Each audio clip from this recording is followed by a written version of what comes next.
My name is Diane Lewis, and at 49, I thought I knew exactly who I was. Reliable office manager, part-time chauffeur for my teenage son, full-time keeper of everyone else's schedules but my own. I lived in a modest ranch house on the west side of Nashville, drove a 10-year-old silver Camry, and had a commute that could drain the spirit out of a saint. Most weekday mornings started the same way. Alarm at 5:45. Coffee timer set the night before. A quick scroll of the weather, then a mental calculation. If I hit the on-ramp to I-40 before 7:10, I might get to the downtown office by 8. If I missed that window, I'd be marinating in brake lights and talk radio until at least 8:30. It was late October, the kind of morning where the sky over the highway looked like someone had brushed watercolor streaks of pink and gray together. The air was cool, but not cold yet. A light fog hanging low near the Cumberland River as I merged onto the interstate. Tractor trailers rumbled by in the right lane, commuters jockeyed for position in the left, and the electronic sign over the road flashed. Accident ahead, expect delays, of course, I muttered, taking a sip of my coffee at a red light before the ramp. I could already feel my shoulders creeping up toward my ears. I managed an insurance office downtown, the kind with beige cubicles, potted plants trying their best under fluorescent lights, and clients who never called us because they were having a great day. I'd been there for 12 years. I knew the software inside and out, could answer most questions without looking them up, and had quietly caught more than one error that saved the company serious money. What I didn't have, despite always doing whatever needs to be done, was a promotion. New regional director had come in 6 months earlier, slick suit, good smile, a habit of calling us team, in a way that made me feel oddly like both a valued player and a cog. Twice now, they'd created new supervisory roles. Twice, my younger colleagues had gotten them. "You're the glue that holds this place together," my direct supervisor Ellen liked to say, patting my arm. "We'd be lost without you." Glue, I'd think. Noted. Glue doesn't move up, it just keeps everything else in place. That morning, the traffic on I-40 was already heavy by the time I reached my usual merge. Cars barely inched forward, a river of red taillights stretching ahead. I flipped the radio to the news station, then to soft rock, then to silence, when neither voice nor music could quiet the rising anxiety in my chest. I'd been trying lately to work on myself. After my divorce at 45, a sudden, sharp left turn I never saw coming.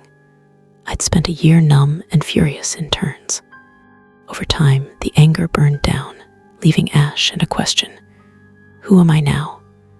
Not Mrs. Lewis, not Mark's wife, not the couple at the cookout. Just Diane. In that quiet, I'd realized something I didn't love about myself. In traffic, I turned into someone I didn't recognize. Behind the wheel, all my swallowed frustration came up like steam. I'd never tailgate or scream out the window, but I'd grip the steering wheel so hard my fingers hurt, mutter things I'd never say in a church hallway, and stew in a kind of low-grade rage until my jaw ached. It wasn't about the cars, really. It was about feeling like life was always cutting me off, and I never got to say anything about it. A month earlier, after a particularly ugly morning, where I'd honked at a college kid who'd cut in last second, I could still see his startled face in my rearview mirror. I'd sat in the office parking garage feeling ashamed. That night, I'd looked up an article about staying calm in stressful situations and scribbled a few notes on a sticky. Breathe. Assume good intent. Don't mirror their bad behavior. Focus on what you can control. I'd stuck it to my dashboard, right above the gas gauge. It sounded hokey even to me. But that morning, as traffic thickened and brake lights flared, my eyes flicked to that little blue square. Breathe. Fine, I told the sticky. Let's breathe. I inhaled slowly, counting to 4. Exhaled to 6 like some YouTube therapist had suggested. In, out. As I did, the knot in my chest loosened a notch. We crawled forward until we reached the notorious choke point, a merge where 3 lanes funneled into 2 because of construction that had been almost finished for as long as anyone could remember. Orange cones, concrete barriers, and always, people who thought the laws of physics and courtesy didn't apply to them. I was in the middle lane, inching toward the cone line when I saw him. Dark blue pickup truck in the disappearing right lane, blinker off, riding the edge of the line like he could force his way in at the last second. I felt the hair on the back of my neck stand up. "Oh, no you don't," I said under my breath. "We've all been waiting." The car directly ahead of me closed the gap with the car in front of it, clearly thinking the same thing. The pickup accelerated, trying to nose in. The driver, a man maybe in his late 30s, baseball cap pulled low, gestured angrily when the car ahead didn't let him through. I could read his lips well enough. "Come on." My grip tightened on the wheel. This was the moment I hated. I could already feel the script writing itself. He'd push, I'd inch forward. We'd have that petty standoff where no one made eye contact, but everyone radiated hostility. I'd win the space, feel a flicker of triumph, then show up at the office with my stomach knotted and my day already soured. Breathe, don't mirror. Focus on what you can control. The sticky note stared back at me. Someone honked 3 cars back. The pickup lunged forward, now parallel with my front bumper, half in my lane, half out. His face was red, mouth moving fast, one hand off the wheel, palm up in that universal seriously gesture. I had a choice. I could do what I'd always done. Protect my space like it was a matter of life and death. Tell myself I was standing up for fairness in a world that constantly cut in line. Or I could try something different. I thought about my son, Ethan, who just turned 16 and was learning to drive. I thought about what I wanted him to see if he happened to be in the passenger seat. His mother gritting her teeth and blocking a stranger out, or his mother choosing peace over being right. With a sigh that felt like surrender and something else relief, maybe I eased my foot off the brake and flashed my headlights once. "Come on." The pickup driver blinked, surprised. He hesitated, like he didn't quite trust what he was seeing. Then he slipped into the space, giving a half-hearted wave out his window. I lifted my hand off the wheel in response, palm up in a small, tired salute. Immediately, a chorus of honks erupted behind me. In the rearview mirror, I saw the car directly behind me, an SUV with a woman around my age at the wheel, throw her hands up, clearly mouthing something that was not, "Bless you." Heat rushed to my face. For a split second, shame flared. Maybe I was a pushover. Maybe I was exactly what my ex had accused me of being when he left. Too accommodating. Then I looked at the pickup in front of me. Driver relaxed his shoulders, one hand coming down from its agitated flailing to rest on the wheel. His brake lights glowed steady as we all crawled together through the bottleneck. No more darting, no more slicing in and out. We crept past the source of the slowdown, a fender bender involving a small sedan and a delivery van, hazard lights flashing, a police car parked at an angle. A young woman stood on the shoulder, arms wrapped around herself, phone to her ear. Her hands shook. As we passed, the pickup driver put on his hazard lights and eased onto the shoulder just ahead of her. I watched in my mirror as he stepped out, walked back, and said something. She nodded, tears on her cheeks. He gestured toward the traffic, then began directing cars around the crumpled vehicles, giving them more space. The honking behind me faded into the background. By the time I reached downtown, my coffee was lukewarm, but my mood wasn't nearly as bad as it usually was after that stretch. Parked in the usual spot on the 5th floor of the garage, grabbed my bag, and headed for the elevator. The office lobby smelled faintly like burnt coffee and cleaning products. The security guard, Mike, nodded as I passed. "Morning, Miss Diane," he said. "Morning," I replied. "How's the traffic?" "Gnarly out there," he said. "You make it okay?" "Yeah," I said slowly. "Better than usual, actually." When I stepped onto our floor, the familiar hum of printers and low conversation greeted me. I dropped my bag at my desk, booted up my computer, and headed to the break room to refill my mug. Ellen was there already, pouring herself tea, her blonde bob perfectly smooth despite the humidity outside. "Morning," she said. "You okay? You're usually here 10 minutes earlier." "Accident on I-40, I said, reaching for the coffee pot. It was a parking lot. I hate that stretch," she said, rolling her eyes.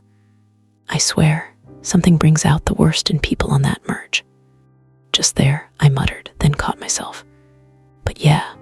Out of the corner of my eye, I noticed someone else at the far end of the break room, stirring a yogurt. It was our regional director, Tom Riley. I hadn't seen him when I walked in. He wore his usual crisp shirt, tie slightly loosened, company badge clipped neatly to his belt. He looked up. "You're on I-40 too?" he asked. "Yeah," I said, feeling suddenly self-conscious. "West Side. I do the river bottleneck every morning." "Then you probably saw the mess by exit 209, he said. "White sedan, delivery van." I nodded. "Yeah, I was a few cars back." He tilted his head. "Were you in a silver Camry?" I blinked. "Yes," he smiled, just a little. "Thought so. I was 2 cars behind you. Got a front row seat to that merge drama." My stomach dropped. Oh, I replayed it in my head. The pickup truck forcing his way in, my choice to let him, the honking behind me.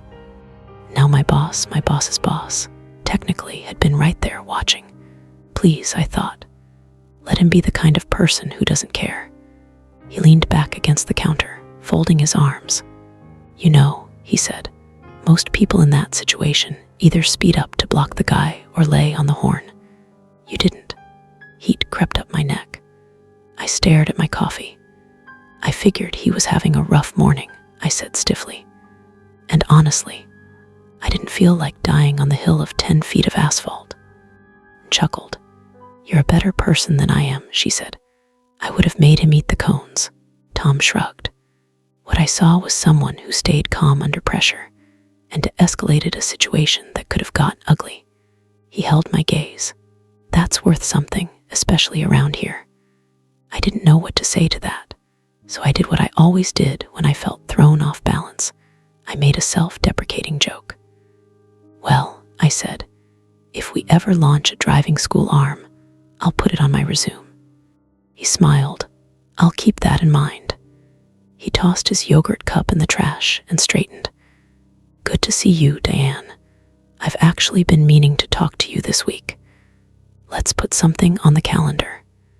As he walked out, Ellen raised an eyebrow at me. "What was that about?" she asked. "I have no idea," I admitted, heart thudding. Back at my desk, I tried to shake it off, focusing on my inbox, which, like always, was full of small crises. A client angry about a denied claim, a missing spreadsheet, a new employee who couldn't log in. I moved through them with my usual steady efficiency, answering questions, smoothing ruffled feathers. But every so often, my mind drifted back to the sticky note on my dashboard, to the man in the pickup helping the girl on the shoulder, to my boss saying, "That's worth something." To me, it had been a small decision, barely more than a breath. To him, apparently, it had said something about who I was. At 11:15, an email popped up from Tom's assistant. "Hi, Diane. Can you meet with Tom at 3? 8:00 p.m. today in his office. My first thought was, what did I do wrong? My second thought was, calm down. It might be nothing. I did not, in fact, calm down. All afternoon, my stomach fluttered. Double-checked every recent file I'd touched, making sure there were no glaring mistakes. I reread my last email to him, in which I'd pointed out a discrepancy in a client's policy in what I hoped had been a helpful tone, and not a know-it-all one. By the time 2:58 rolled around, my palms were damp. I wiped them on my skirt, took a deep breath, and headed to his office. His assistant waved me in. Tom sat at his desk, a stack of papers to one side, a legal pad in front of him. He smiled and gestured to the chair across from him. "Diane," he said, "thanks for coming in. How's your day going?" "Busy," I said honestly. "But that's nothing new," he nodded. "That's kind of what I wanted to talk about." My heart sank. Here it comes, I thought. "That you're doing great, but we need you to take on even more with the same title and pay speech." Instead, he said, "You've been here 12 years, right?" 12 in March, I said. "And in that time, you've trained how many new hires?" 10. More. I thought about it. "At least that many," I said. "Some stayed, some moved on." He tapped his pen on the pad. "Multiple supervisors have told me you're the person they go to when things get messy. That you're steady. That you handle difficult clients without making things worse. That you keep the team moving." My face warmed. Compliments made me itchy. "I try," I said. "I've also seen it myself," he added. "Out in the wild, apparently, as of this morning." I swallowed. "The merge," I said. "The merge," he confirmed, lips twitching. "Look, this might sound silly, but the way people behave when they think no one important is watching tells you a lot. You didn't know I was behind you. You still chose not to escalate. You made room." He leaned forward slightly. "That's the kind of emotional intelligence I want in leadership." The word caught me off guard. Leadership applied to me. "I've been considering creating a new role," he continued. "A team lead position, someone between the frontline staff and the supervisors. Someone who can mentor new hires, handle escalations, and keep things from boiling over before they hit my desk." He paused. "I'd like that someone to be you." For a moment, I was sure I'd misheard him. "Me," I repeated. "You," he said. "It would come with a title change, a pay bump, and some additional responsibilities, obviously, but nothing you're not already informally doing." My mind raced. More money would mean breathing room, less juggling of bills, maybe finally fixing the leaky bathroom ceiling without putting it on a credit card. A title change would mean Ethan seeing his mother as more than just an office manager. It would mean me seeing myself differently too. At the same time, a familiar voice in my head piped up. "Are you sure you're capable? Don't embarrass yourself. What if you're not cut out for leadership?" As if reading my hesitation, Tom added, "You don't have to answer right this second. Think about it. But from where I'm sitting, this is overdue." I thought about that lonely feeling on the highway, about all the years of doing the right thing without anyone seeming to notice. Then I thought about this morning, the sticky note, the breath, the choice to leave a gap for someone else to slip into. The way it had rippled outward in a way I never expected. "I would like that," I said slowly. "I'm nervous, but I'd like that." He smiled. "Good. I'll have HR draw up the details." "And Diane?" "Yes, keep doing what you did this morning," he said. "On the road and in here. It makes a bigger difference than you think." When I left his office, the hallway looked the same. Beige walls, framed motivational posters, the faint smell of copier ink. But I walked back to my desk feeling taller somehow, like someone had finally seen the thing in me I'd been trying quietly to grow.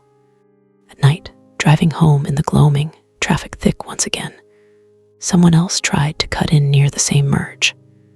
I saw the flash of blinker, the tentative nose of a minivan creeping toward my lane. People behind me honked.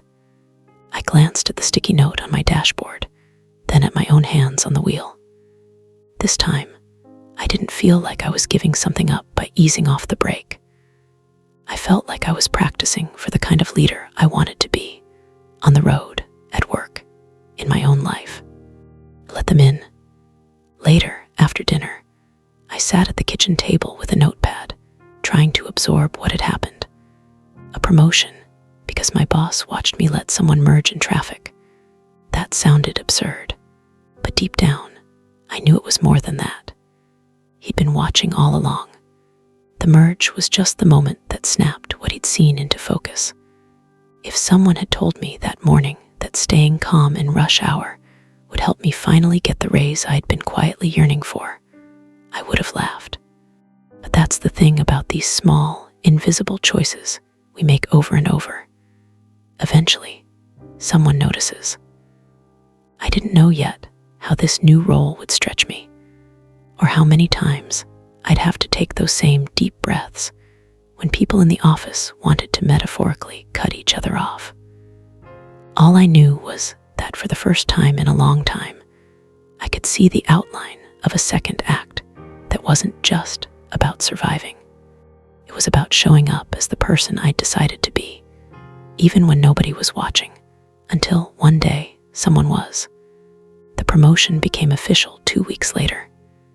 HR called me in, slid a printed offer letter across the desk, and walked me through the details.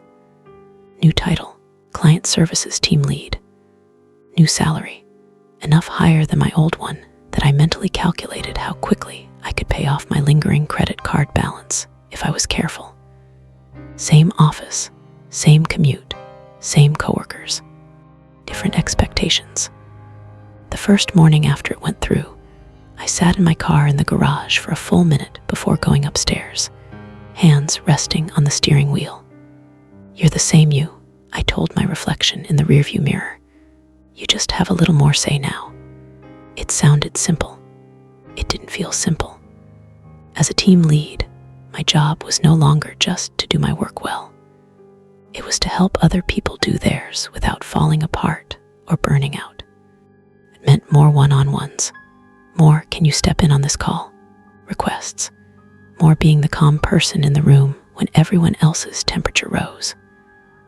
Emotional intelligence, I'd read in one of those leadership articles Ellen forwarded sometimes, was what separated good bosses from great ones. The ability to stay calm under pressure, to understand how other people were feeling, to navigate conflict without making it worse. That was the stuff that kept teams together. Apparently, my boss thought I had it. Now, I had to prove him right. The first test came sooner than I expected. It was a Wednesday afternoon, the post-lunch slump, when the office lights seemed harsher, and the hum of the printer more irritating than usual. I was at my desk, drafting an email about updated procedures, when I heard raised voices near the front of the floor. Not what I was told. I looked up. A client stood at the reception counter, face flushed, gesturing sharply with a stack of papers in his hand. Our receptionist, young and new, looked like a deer in headlights. "I'm so sorry, sir," she was saying. "Let me just..." "No," he snapped. "I don't want sorry. I want you to fix this. I've been transferred 3 times today." A few heads popped up over cubicle walls. I saw Ellen glance my way, eyebrows up. This was, technically, my territory now. Took a breath, felt my heart rate kick up, and forced my shoulders to relax. I walked toward the counter, smoothing my blouse without thinking. "Hi," I said, stepping beside our receptionist with a small smile. "I'm Diane, one of the team leads. Let's see what's going on so we can get you some answers." The man turned to me, eyes narrowed. He was in his late 50s, wearing a too-tight polo with a company logo I recognized from a local construction firm. His jaw was tense, knuckles white on the paper. "I've been on the phone with you people all morning," he said, voice still loud enough that it carried across the waiting area. "Nobody can tell me why my claim was denied. I pay you good money." I hear that you've had a frustrating morning, I said, keeping my voice steady. And you're right, you deserve a clear explanation. I gestured toward a small conference room just off the lobby. Would you be willing to sit down with me for a few minutes so we're not having this conversation in the hallway? I want to give you my full attention. He hesitated, still bristling. Then he huffed. Fine, he said, but if this is another runaround, we'll take it one step at a time, I said. Can I get you some water or coffee? He shook his head. We stepped into the conference room. I closed the door gently, leaving it cracked just enough that we weren't completely sealed off. I listened. For 10 full minutes, I let him vent. About the storm that had destroyed part of his warehouse roof. About the estimate he'd submitted. About the time he'd spent on hold. I made eye contact, nodded, took notes. I asked a few clarifying questions, but mostly I let him empty the tank. As he talked, his voice slowly dropped in volume. His shoulders, at first hunched around his ears, lowered. The angry red patch at his neck faded. When he paused for breath, I said, "Thank you for walking me through all of that. I'd be upset too if I felt like I was getting bounced around. Let me pull up your file so we can look at it together." We went through the claim step by step. I spotted the issue quickly, a missing piece of documentation that another representative hadn't explained clearly. He'd been told we don't cover that, when what they meant was, we don't have what we need yet. No wonder he was furious. I explained the gap, then offered options. He could have his contractor resend the specific line item. I gave him my direct number and email. I told him I'd personally flag the claim for review once the document came in. By the time we wrapped up, the man's posture had softened. He looked tired more than angry. "Okay," he said finally. "I still do like how this went, but at least now I understand what you need." "That's fair," I said, "and I appreciate your patience sticking with it. If I don't call you within 2 business days of getting that documentation, I want you to call me and ask why." He cracked a small smile. "You sure about that?" "I am," I said. "Hold me accountable." He stood, gathering his papers. At the door, he paused. "You were the one who let that crazy truck in on I-40 the other week, weren't you?" he said. I blinked. "Excuse me," he shrugged. "I drive that route every morning. Saw you smile and wave at some guy who tried to cut in. Thought, that woman's either a saint or a sucker." Heat crept up my neck. "I'm just trying not to have a stroke over 10 feet of road," I said lightly. He chuckled. "Well, I'm glad it was you on the other side of the desk today."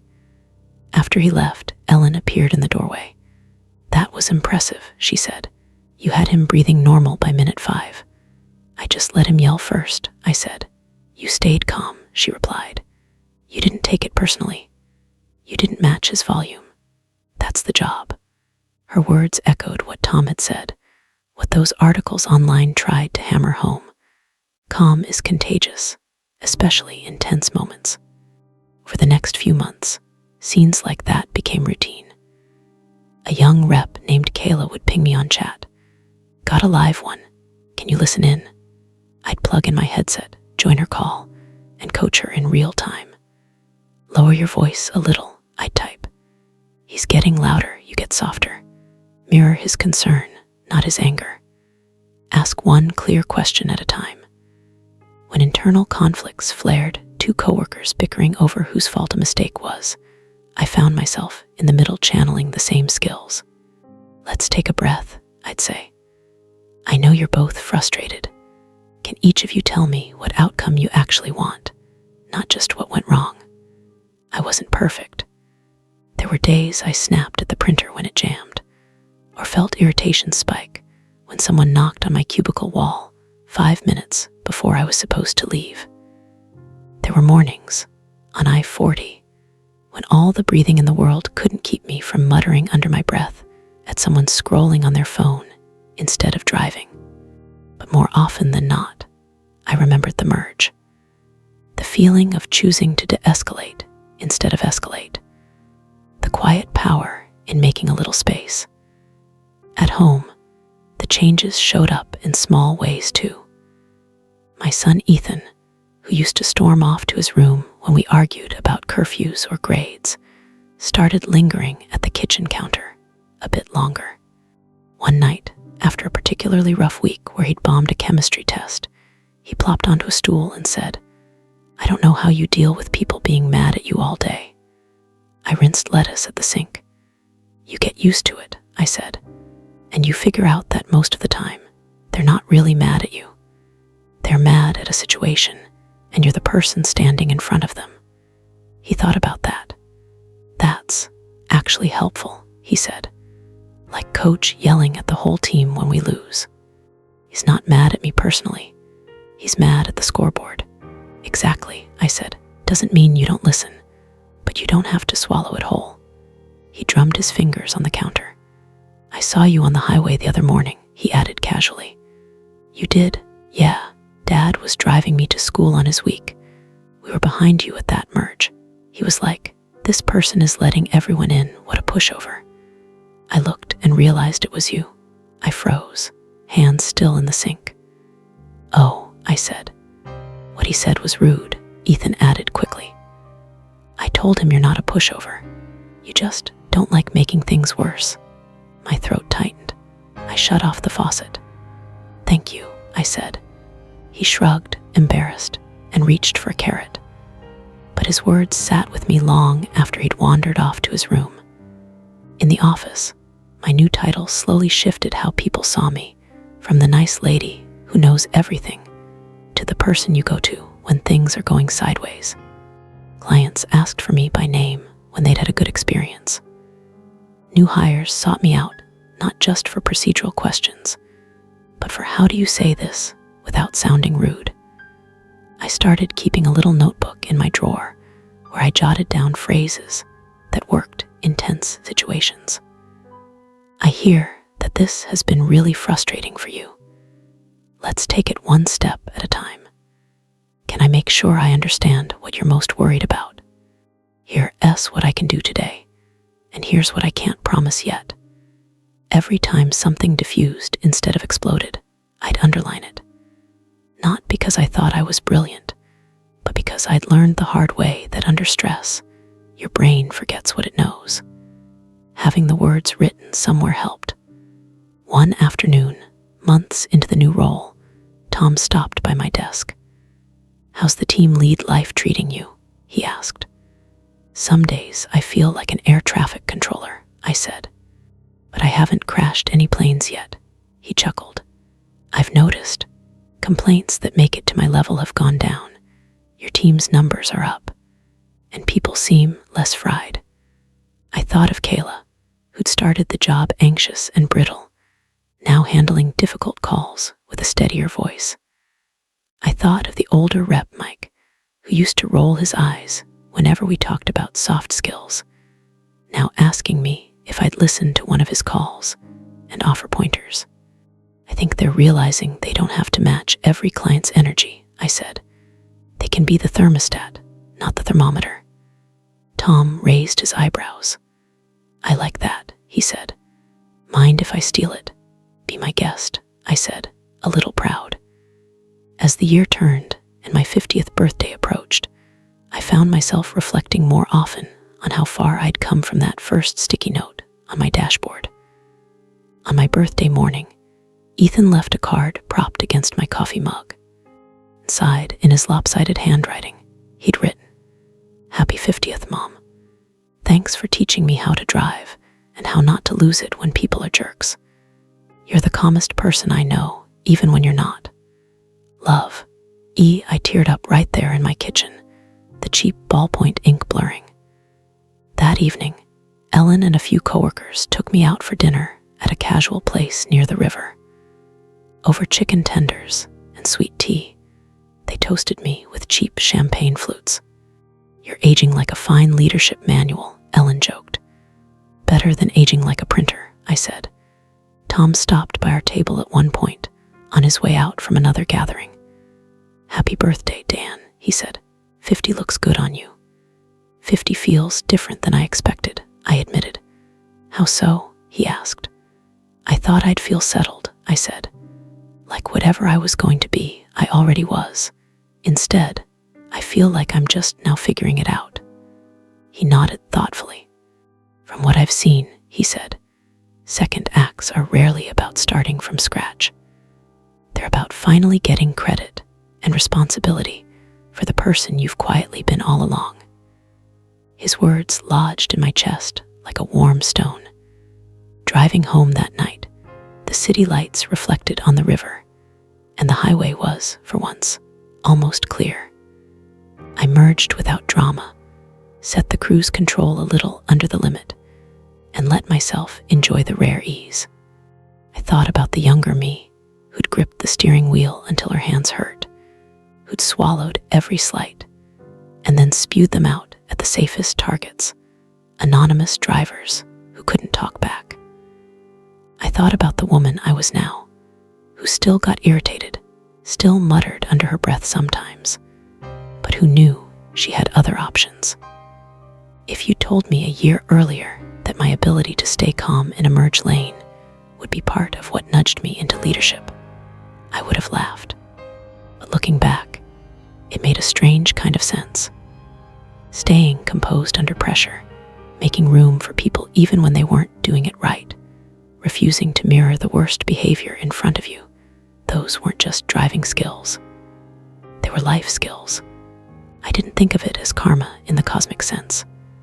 I thought of it as the natural outcome of thousands of small, unseen choices stacking up until one day, someone finally saw the pattern and said, "That. I want more of that." I still had plenty to learn. The new role would test me in ways I hadn't imagined yet. There would be days when I snapped, days when I misread someone, days when I'd wish I could go back to just worrying about my own workload. But as I pulled into my driveway, porch light clicking on automatically, I felt something I hadn't felt in a long time, genuine curiosity about who I could become in this next stretch of road. Part of me suspected that the real promotion wasn't the title change. It was the quiet shift in how I saw myself, not as the person life cut off at the merge, but as the person who got to decide every day whether to make things a little worse or a little better. And that, I was starting to realize, was a kind of power I'd had all along. The first time I realized my merge lane moment had turned into something bigger than my own promotion. I was standing in front of a room full of 20-somethings in swivel chairs. It was a gray Tuesday morning. HR had decided we needed a short de-escalation skills workshop for new hires, customer service basics, how not to lose your cool with angry clients, that sort of thing. Tom had asked if I'd be willing to lead part of it. "You're already doing this every day," he'd said. "Might as well get credit for it." I'd laughed, but my stomach had twisted in that old way when I stood in front of the room. I wasn't a natural spotlight person. I was more of a quietly get things done person. Still, I took a breath and looked at the semicircle of faces, some anxious, some bored, some curious. So I began, "Who here drives on I-40 in the morning?" Almost every hand went up. A few groans followed. "Yeah," I said. "That stretch near exit 209. It's my personal test of character. And it's where I learned something that changed the way I handle people here." I told them the condensed version of the merge story. The pickup truck, the honking, the choice to leave a gap, the boss 2 cars back, the promotion that came later, a few smiles, a few raised eyebrows. One rep, a young man with a nervous leg bounce, said, "Wait, you got a raise because you let someone cut you off." I shook my head. "No," I said. "I got a raise because my boss had been watching how I handled tough situations for a long time. The merge just made the pattern obvious." The nervous bouncer nodded slowly. "The reason I tell you this," I continued, "is because the way you handle pressure in little moments matters. Not just because someone might be watching, but because you're training your brain. Every time you choose to take a breath instead of snapping, you're making it easier to do that next time. We practiced phrases, role-played a couple of tense calls. I showed them the little notebook of lines I kept in my drawer. This isn't about being fake, I said.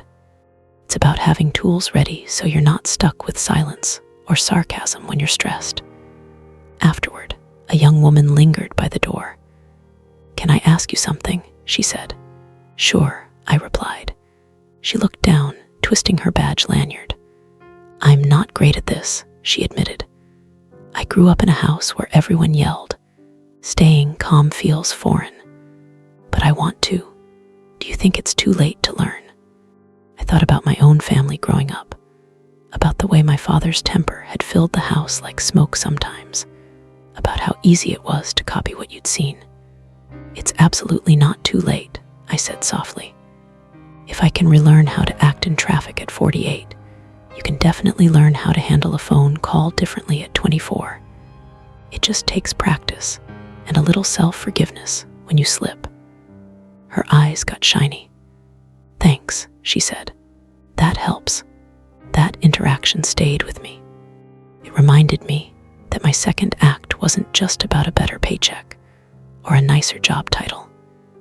It was about impact, the kind I'd secretly wanted without quite being able to name it.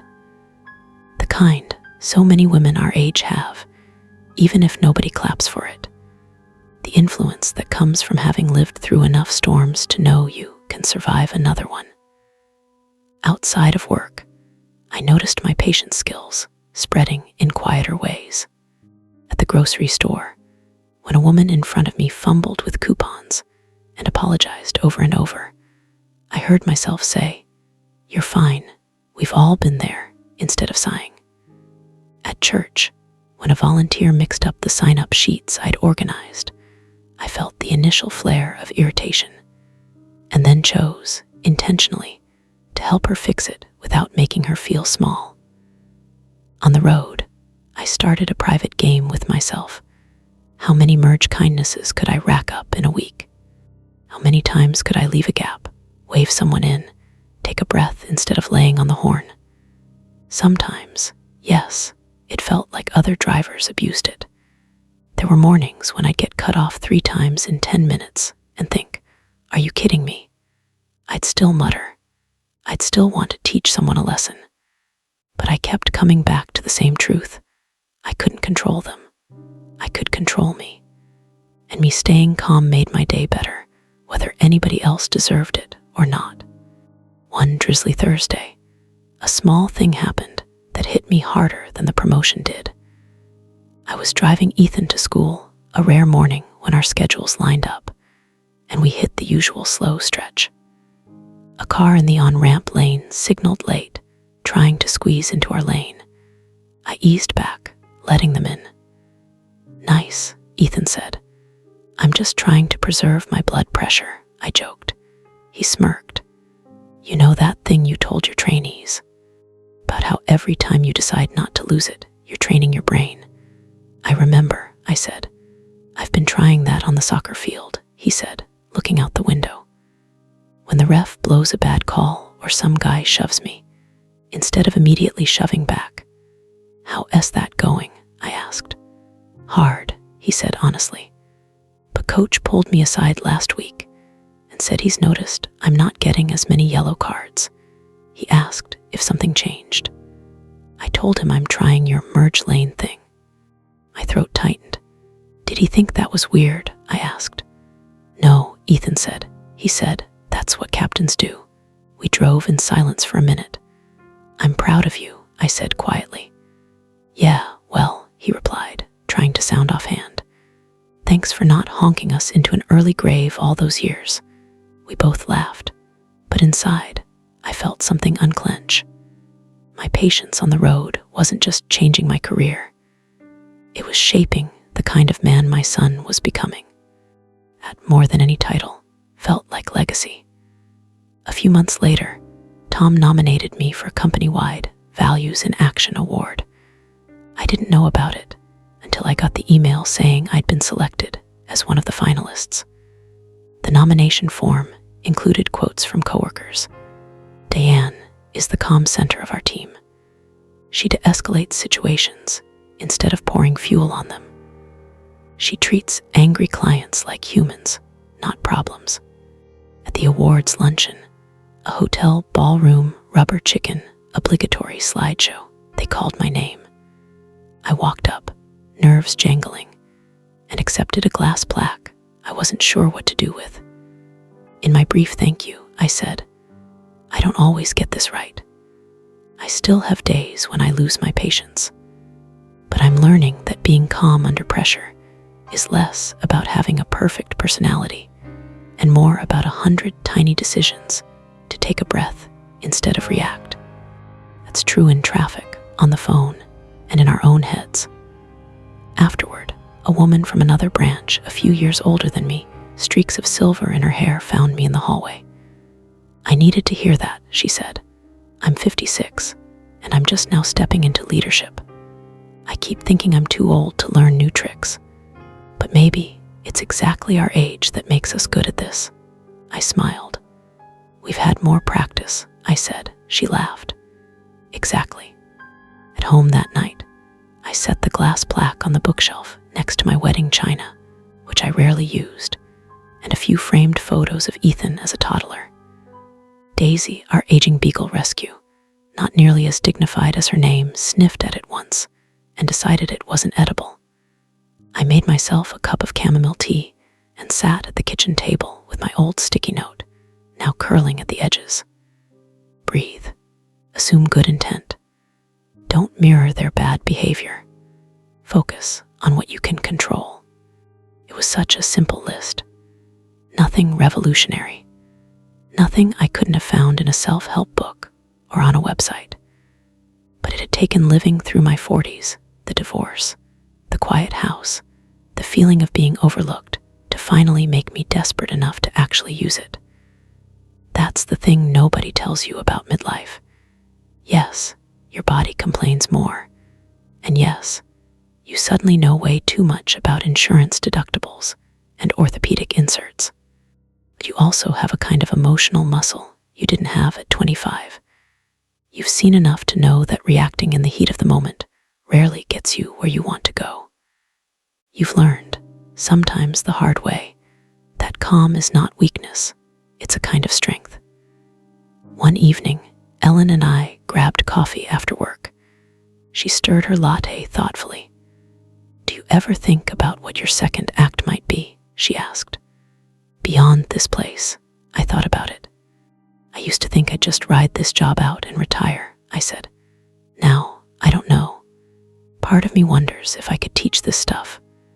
Emotional intelligence, conflict navigation, for women like us who didn't learn it in management training because we weren't invited to those rooms." She nodded. "You'd be good at that," she said. "Half the leadership workshops I've been to were taught by guys who've never had to juggle a late report with a kid's dentist appointment and a parent's cardiology call. We need more voices like ours." The idea scared me, in that same way the promotion had, in that same way letting someone merge in front of me had. But it also sent a small thrill through me. Maybe my patient driver story wasn't just a cute anecdote for training sessions. Maybe it was the start of a new lane entirely. I don't know exactly what my third act will look like yet. Maybe I'll stay at the company and keep growing into higher leadership, bringing this calm, midlife perspective into rooms that still skew younger and louder. Maybe I'll eventually consult, helping other teams learn how to de-escalate instead of blow up. Maybe I'll run small workshops for women in their 40s, 50s, and 60s who feel stuck, but know, deep down, they've been practicing emotional intelligence their whole lives without anyone naming it for them. What I do know is this: the raise, the title, the plaque, those are nice. But the real upgrade has been internal. I'm no longer at the mercy of every jerk on the road or every rude client on the phone. I'm not perfect. I still get angry. I still mutter. I still fantasize about installing a billboard over I-40 that says, "Use your blinker, you animals." But most days, I remember I have a choice. I can mirror rage, or I can model restraint. I can hoard my 10 feet of asphalt, or I can leave a little room. I can see myself as a victim of everyone else's impatience, or I can recognize that staying calm is a quiet kind of leadership that ripples farther than I may ever see. If you're listening to this and you're somewhere in that 45-65 window, juggling work, kids or grandkids, aging parents, hot flashes, and a car that makes a new noise every week, I want to talk to you for a second. You may feel invisible at work, like your steady presence is taken for granted. You may think it's too late to change careers or step into leadership. You may beat yourself up for every time you lost it in traffic or snapped at someone you love. Hear this: your calm is not boring. Your patience is not weakness. Your ability to de-escalate a situation, to read a room, to know when to bite your tongue and when to speak, that is a leadership superpower, especially in a world that feels like it's constantly honking at you to do more, be more, react faster. You don't have to wait for a formal promotion to start using it. You can practice in the pickup line at school, in the grocery store, in your group chats. On the interstate at 7:30 a.m., you can decide, one small moment at a time, that you will be the one who takes a breath, leaves a gap, and chooses not to make things worse. Will someone always notice? No, most of the time they won't. But you will. Your nervous system will.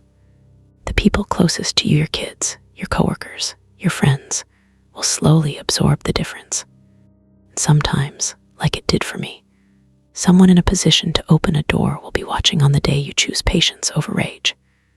They'll see not just that one choice, but the pattern behind it. And they'll think, that's who I want leading my team.